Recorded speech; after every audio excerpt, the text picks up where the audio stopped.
building the way to read and write. I remember as a child, the neighborhood had a bookmobile. It was so exciting when it arrived on the block, more exciting than the ice cream truck. I memorized the Dr. Seuss books before I could read. I used to perform readings for guests at the house. Once I could actually read, it was a marvelous escape from daily suffering. I was unhappy in my life. Reading took me away, gave me something different to think about. For all of my years in high school, I spent a lot of time reading. Reading helped me to be elsewhere, and I began writing. I was inspired by having read the Bible and Samuel Beckett's Waiting for Godot. Also, this is when I encountered the poem. The first poem, besides the Bible verses, that I encountered was in 9th grade, Agnes St. Vincent Millay's Blue Flag in a Bog. The concept of running away from God and heaven to return to a marsh for a flower and that was reaching and stretching away from the flames. I loved the way she cherishes the earth as it burns up and she turns her back on heaven, and the way she doesn't want to leave the earth. That flag is so beautiful that she convinces God to find a place for that blue flag in heaven. I have a blue flag in my backyard, planted in my backyard. It's beautiful. When my high school time ended,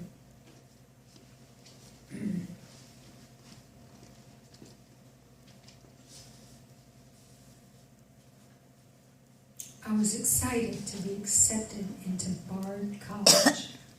Reading and writing were deeply supported at that college, and my memories of the past came flooding in.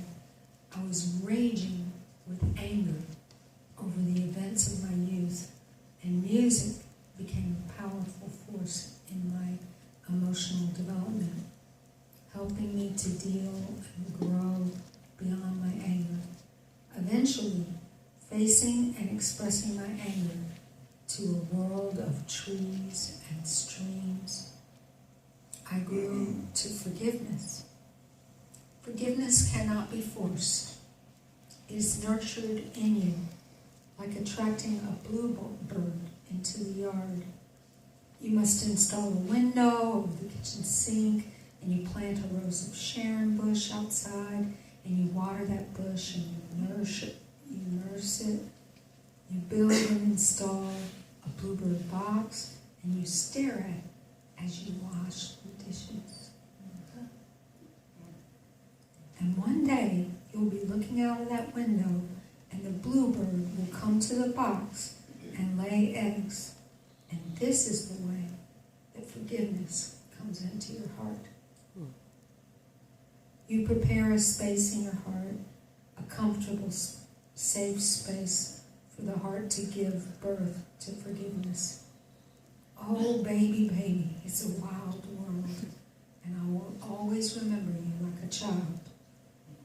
Writing, reading, and singing fills my life with love. I have been brokenhearted, but it has a way of repairing itself over time and focus on love. I celebrate those who taught me to rejoice in writing and reading. Gloria Chu loaned me this book, Ruby Fruit Jungle by Rita Mae Brown. It was shocking. I was leaving home. She took me to a safe house, and once there, I helped some girl with her math homework. It felt good to be free of him, but I was afraid for my future. And the book was like reading Lady Chatterley's Lover, only it was women. I had never read or seen anything where females were lovers. It was 15 years later that I started writing poetry for Penny Sartori, an intensive care nurse that convinced me to love life and to believe in rainbows and living when death is beating at your door. She has written a couple of books about near-death experiences, and her work helped me to overcome my fear of death. I did not know at that time that I would develop a brain tumor or two and experience my own near-death experience. These days, I think a lot about the people who gave me books and hope in life.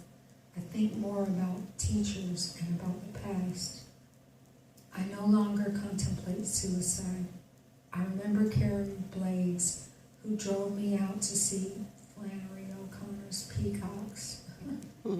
She was a great teacher, and she inspired me to apply to a great college, Bard. Writing and thinking was primary then, and now it is everything to me. It is my history and my future. I was born to read and write. I was born to chase literature and fall down the rabbit hole.